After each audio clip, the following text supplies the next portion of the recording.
my Cura settings. If when you open up Cura, you don't see all of these, what you can do is click on Preferences, Configure Cura, go to Settings, and then do Check All. Then you'll be able to see all these settings. In this video, I'll do quality and shell. So for the quality of the print, layer height is going to be a big one. The difference in the quality from a 0.1 millimeter to a 0.8 millimeter is this. So this looks relatively smooth. 0.8 millimeters, you can actually see the layers from a distance. Some people are fine with the way that this looks, and they're going to try to finish the outer surface anyway, so they don't mind having 0.8 millimeters. And at 0.8 millimeters, it's going to print a lot faster.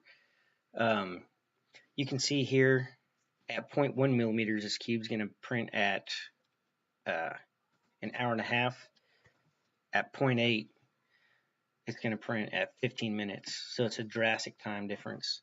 For a really nice finish, I'll print at 0.06, but it just increases the time it takes to print by a lot. So at 0.1 millimeter, it was an hour and a half. 0.06, it increases it by 1 hour. So that's the trade-off you need to be thinking about. The initial layer height just is what it sounds like. The line width really needs to be the width of your nozzle. That's what I always set it to. So CR10s come factory with a 0.4 millimeter nozzle. That's why I have all those set to that. All right, for the shell, for the wall thickness, your options are kind of multiples of your line thickness, right? Which is your nozzle size. So your options are kind of 0.4, 0.8, 1.2, 1.6, some multiple of 0.4. If you don't want to mess around with that, you can just choose how many lines you have by selecting it here. But then Cura notices there's a conflict between these two numbers, so it'll disable this in favor of what you just changed. If you want to go back to the way it was before, just click this icon and then it'll allow you to manipulate that. The top and bottom thickness, you'll see a lot of people post pictures of prints where they say, you know, the top of my print looks horrible, there's air gaps in it. It's because when your filament is being laid down either on nothing, if there's no infill, or the sparse amount of infill that's in there, that liquid filament is going to be sagging a little bit before it hardens. It's not going to be a very good quality print. So I usually have a top thickness of more than 1 millimeter because you're gonna want to lay down a couple layers of bad. You're gonna want to lay down a couple bad layers so you can start putting some good quality layers on top of that. And by the time you get to the top, you want it to be a pretty good quality layer. So if you're doing, say, on the layer height, 0.1 millimeters, I would say you're going to want to lay down about at least six passes. So the minimum you want to go at 0.1 is 0.6 millimeters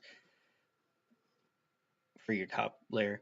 Bottom layer, you're not gonna have that air gap problem, but you will have a problem of if you're gonna have if you have a filament that's kind of see-through, you'll be able to see the infill through your print bottom.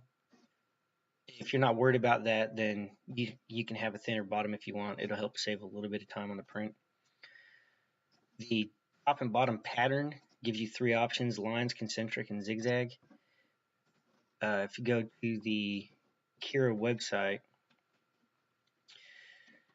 it shows that concentric starts with a small ring that just gets increasing in size. The lines and zigzag are real similar. The difference is whenever you choose lines and there's the extruder has to travel, it'll travel on the outer shell. So if your last layer you're worried about, say, sometimes you'll see a picture posted where somebody's like, there's this random line on the top of my print, why is it there? If you click lines instead of zigzag, it'll help with that. Zigzag is going to help with durability or like rigidness of your layer. So there'll be a slight bit of overlap on the wall. So as it prints, it'll go like that, and then whenever it does this inner wall, it'll lay over that zigzag so that it's just a little bit more rigid. There's a better connection.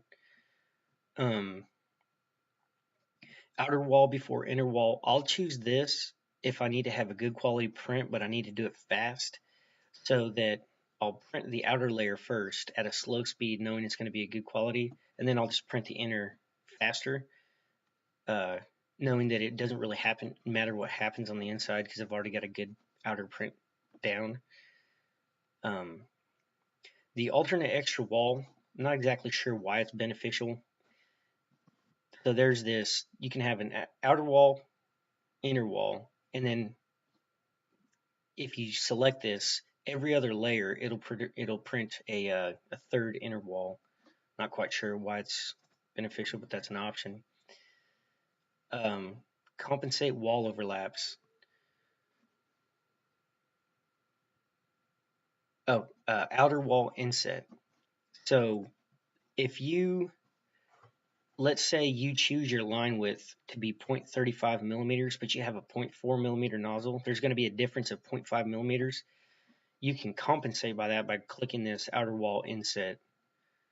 So if you're for some reason wanting to have thinner lines, but you have a thicker nozzle, click this and it'll help compensate. Um, then you have, let's see,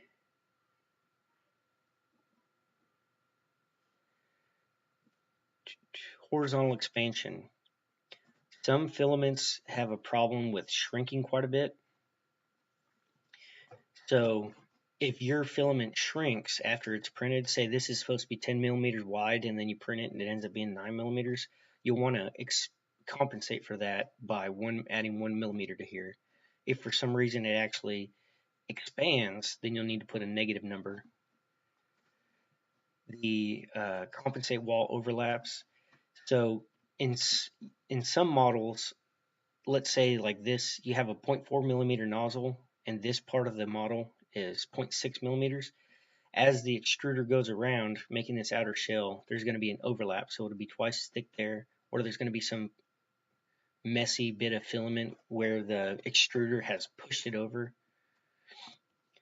So if you click compensation enabled, as it's passing through here, it'll thin out that line to compensate for this so it doesn't look messy. So if you notice in your model, you have these thin pieces like this, you'll click that and it'll help.